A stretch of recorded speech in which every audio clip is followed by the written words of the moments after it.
Le sujet que vous avez décidé de traiter est un sujet extrêmement intéressant parce qu'au-delà de la faisabilité, de la manière dont on s'y prend, des questions que ça pose, etc., il me semble que ce sujet concentre à la fois tous les défis et toutes les transformations auxquelles nous sommes confrontés. Je veux dire par là que ce soit les questions technologiques, les questions juridiques ou les questions de gouvernance, elles sont toutes posées par le sujet que vous traitez. Parce qu'en fait, c'est une innovation, comme on dit aujourd'hui, disruptive, c'est-à-dire qu'elle transforme complètement le modèle, et que transformant le modèle, bien évidemment, elle soulève des questions qui jusque-là n'avaient pas été soulevées, pour la bonne et simple raison que les questions sont propres au nouveau modèle et pas à l'ancien.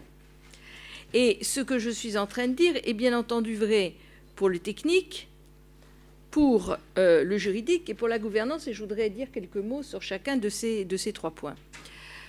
Sur le technique, je ne m'aventurerai pas trop loin, si ce n'est pour dire que le Smart City, c'est l'occasion, là où le Smart City, je sais pas, l'anglicisme, la traduction féminine ou masculine de l'anglicisme, mais enfin peu importe, est l'occasion de reposer sur un plan technique toutes les politiques de la ville.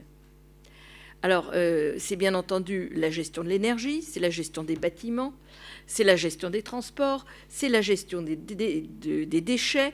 Demain, ce sera celui de l'agriculture urbaine. Tous ces sujets sont évidemment impactés par la capacité technique de les gérer autrement. Évidemment avec des sources d'économie, mais des profondes transformations pour tous les acteurs, que ce soit les promoteurs ou les utilisateurs des différentes technologies dont il s'agit. Et donc, la difficulté est d'abord d'avoir les outils adaptés, et deuxièmement, d'être en capacité de remettre en cause finalement toutes les politiques de la ville poursuivies jusque-là. Et donc, évidemment, c'est une révolution, et ce d'autant plus que je partage tout à fait ce qui a été dit ce matin sur l'enthousiasme que soulève le fait de constater que dans notre pays fleurissent non pas les millefleurs, parce que l'expérience n'est pas très séduisante, mais disons énormément d'expérience. Et un vrai engouement qui fait chaud au cœur et je dirais qui est un ballon d'oxygène dans les temps extrêmement gracieux que nous vivons.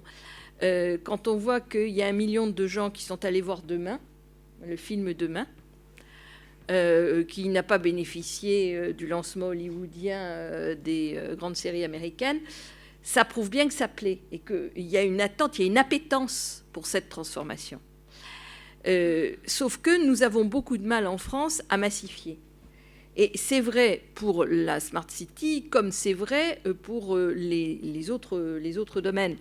J'ai eu l'occasion, il y a maintenant 1 an et demi, de présider un groupe de travail sur l'économie du Nouveau Monde, qui a donné lieu à un rapport que nous avons remis à Ségolène Royal en juin 2015. Ça fait 18 mois.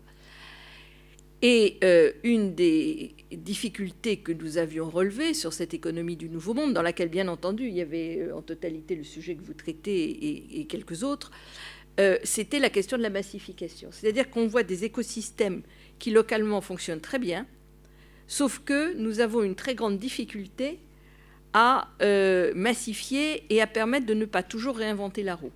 C'est-à-dire qu'une collectivité locale qui, demain, va vouloir se lancer dans cette aventure va avoir beaucoup de mal à bénéficier de toutes les difficultés et toutes les solutions, par conséquent, que d'autres collectivités ont pu mettre en place. Et là, on n'est pas sur un système qui est très opérationnel. On a beaucoup de mal à faire ça.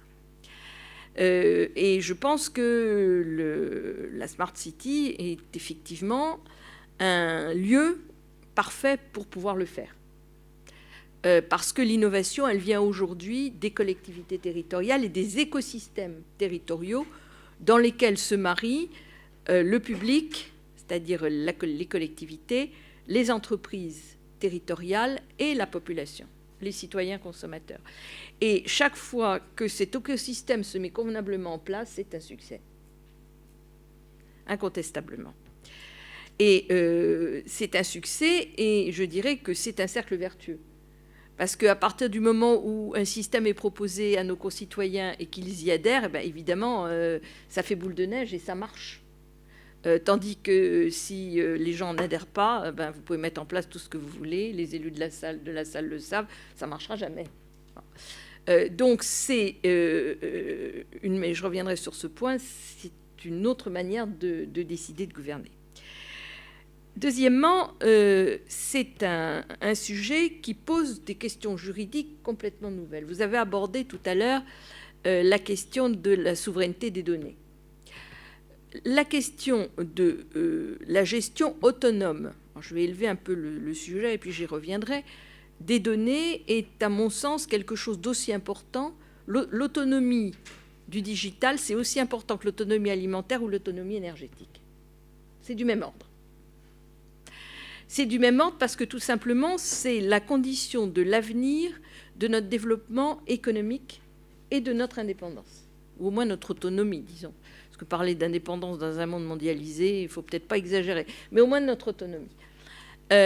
Si nous n'avons pas, et je parle d'abord au niveau européen, parce que c'est au niveau européen où nous devrions commencer par le faire, un système de protection de nos données, de manière à ce que ce ne soit pas toujours les GAFA qui arrivent d'une manière ou d'une autre à acquérir au moins l'usage, si ce n'est la propriété des données, avec toutes les orientations en termes de consommation, en termes de produits, en termes de technologie que cela induit, l'économie européenne à terme est fichue.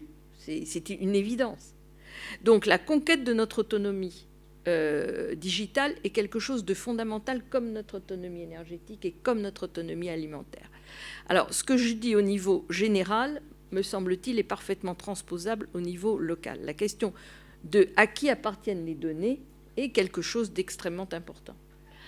Derrière cela, vous avez des sujets éthiques de première grandeur. Je pense en particulier au génome, qui sortent de notre sujet, mais qui, sur le plan éthique, est pour moi quelque chose de très important. Nous allons vers un système dans lequel nous, individus, ne serons plus propriétaires de notre génome, qui pourra être utilisé, la connaissance de notre génome individuel pourra être utilisée par des entreprises et par qui on voudra.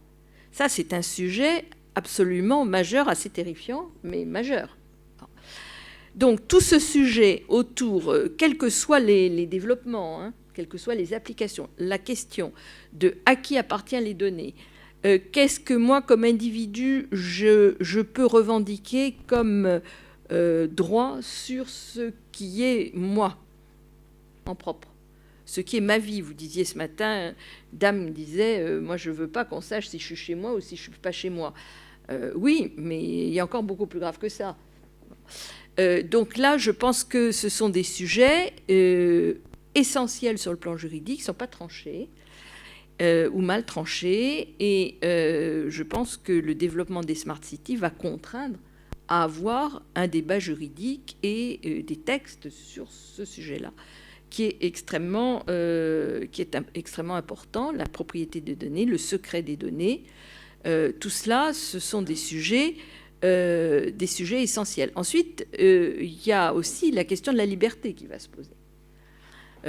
Quelqu'un disait à cette tribune tout à l'heure, on respecte ceux qui ne veulent pas.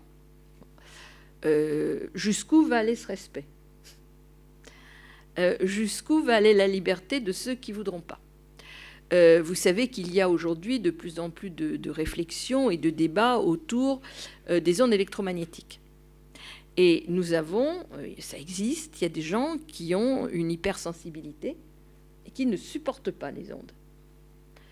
Et qui, aujourd'hui, revendiquent un droit à avoir en France et dans tous les pays des zones blanches. C'est-à-dire une zone où ils ont le droit d'aller vivre sans qu'il y ait d'ondes électromagnétiques. Parce que, simplement, physiquement, ils ne le supportent pas. On fait quoi avec ces gens-là ? Alors, c'est un sujet qui fâche, je comprends bien. Mais ce n'est pas seulement des gens qui seraient des rétrogrades. C'est simplement que leur corps est fait de telle manière qu'ils ne supportent pas. Voilà. C'est une forme de pathologie. Ça n'en est pas une, mais dans le monde contemporain, ça en devient une. Bon. C'est des questions qu'il va falloir résoudre, hein, et qu'il faut se poser, et qu'il va falloir résoudre, et qui ramènent à un autre sujet qui touche au droit, qui est celui de l'égalité des territoires. Notre pays est un pays qui repose sur l'idée d'égalité de tous. Nous savons très bien que la fracture numérique, c'est quelque chose qui existe, et qui existe de manière croissante. Alors, on peut dire que c'est une fracture générationnelle, parce qu'effectivement, sur le papier, on peut penser que les générations du millénium sont nées avec et que la mienne, non. Il y a beaucoup de seniors qui sont, je dirais pas des gigs parce qu'il faut quand même pas exagérer, mais extrêmement agiles avec les nouvelles technologies. Il y en a d'autres, c'est pas le cas du tout. Et c'est pas leur monde et ils n'arrivent pas à rentrer dedans. Donc il y a la question générationnelle, c'est pas la plus grave à mon avis parce que avec le temps, comme vous disiez tout à l'heure, à un moment donné, on est tous morts. Hein, donc voilà, le temps fera son œuvre pour les questions générationnelles. Par contre, les questions territoriales sont d'une très grande importance parce qu'aujourd'hui, un territoire qui n'est pas couvert convenablement par les réseaux, par la 4G, par exemple, même 3G, pour le développement économique, c'est quand même extrêmement difficile. Pour les nouvelles manières de vivre son travail, je pense notamment au développement du télétravail, qui est quelque chose qui est dans le sens de l'histoire. Si vous n'avez pas de réseau, vous n'avez pas de télétravail, ça ne peut pas fonctionner. Si vous n'avez pas de réseau, vous ne pouvez pas avoir d'imprimante 3D, ça ne marchera pas, etc., etc. Donc l'égalité des territoires face à la couverture Internet, c'est absolument majeur. Et bien évidemment, vous n'imaginez pas le développement de Smart City dans des territoires qui n'ont pas des réseaux correspondants. Ça ne peut pas fonctionner. Donc on voit bien qu'on est en face à la fois de nouvelles questions de droit et de nouvelles applications de principes de droit tout à fait fondamentaux, hein, qui ne sont pas nouveaux, que ce soit l'égalité ou la liberté, mais qui trouvent une nouvelle illustration avec le sujet qui nous intéresse. Et puis le dernier point sur lequel je voudrais réfléchir avec vous, c'est la question de gouvernance. La Smart City, c'est une ville dans laquelle il faut des élus impliqués. On en parlait à table tout à l'heure, mais ça ne suffit pas. La Smart City, par définition, c'est une ville qui marche en réseau, donc qui marche comme ça et pas comme ça.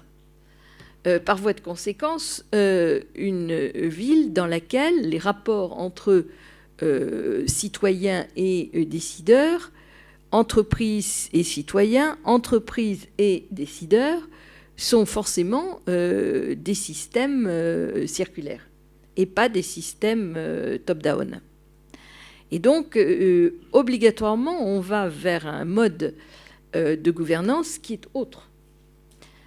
Ça peut être les mêmes institutions, ça peut même être à la limite les mêmes textes, sauf qu'ils ne vont pas du tout fonctionner avec le même état d'esprit.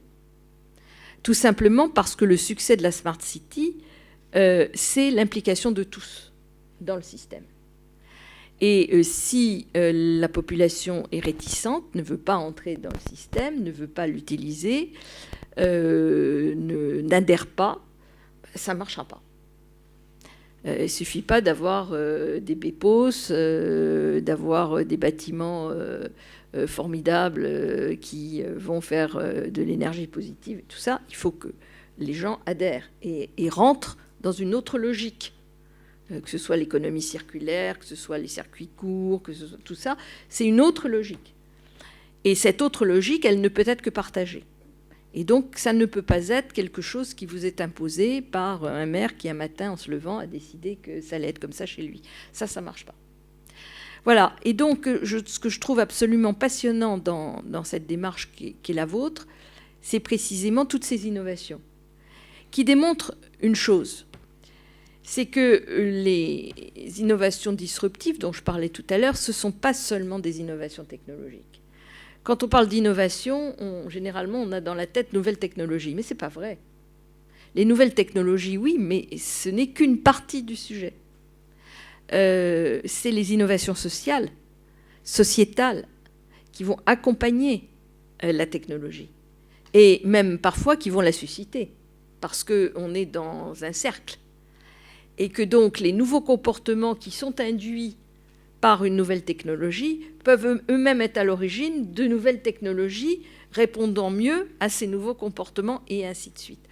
Donc, ce qui est très important, je terminerai là-dessus, me semble-t-il, c'est d'avoir une vision très large, à la fois sur le plan des acteurs, quand on les définit en fonction de leur place dans l'organisation administrative, c'est-à-dire citoyens, décideurs, entreprises, etc., mais aussi lorsque on les définit en fonction de leur sphère de compétences et de la discipline qu'ils représentent, qu'ils illustrent. Parce que nous sommes dans un monde aujourd'hui où on ne peut réussir que si on sort des silos scientifiques dans lesquels nous nous sommes enfermés, des silos technologiques dans lesquels nous nous sommes enfermés. Au temps de l'Antiquité, je crois qu'il y avait 6 disciplines scientifiques ou 7 disciplines scientifiques. Aujourd'hui, il y en a plusieurs milliers. Et plus ça va, plus il y en a. Et donc, chaque discipline a son langage. Chaque discipline a son spécialiste. Chaque discipline a sa volonté de sauvegarder son domaine. Or, ce dont nous avons impérativement besoin, et notamment pour ces transformations des villes, c'est de la transdisciplinarité. C'est-à-dire d'arriver à avoir des spécialistes, si je puis dire, de la mise en commun des connaissances, de la mise en commun des compétences, des réseaux d'acteurs qui fonctionnent. Et ça ne s'apprend pas forcément à l'école. Je veux dire par là, c'est une autre manière d'appréhender les sujets qui s'apprend beaucoup ça peut s'apprendre dans certains masters spécialisés, mais je dirais que ça s'apprend surtout sur le terrain. Ça s'apprend avec une ouverture d'esprit, ça s'apprend avec une manière d'appréhender le monde. Et je pense que les Smart Cities sont de formidables laboratoires, précisément pour générer ce type de compétences qui est absolument indispensable pour que nous, Français, qui avons tout pour réussir dans ce domaine comme dans bien d'autres, soyons des succès et des exemples pour le reste du monde. Je vous remercie.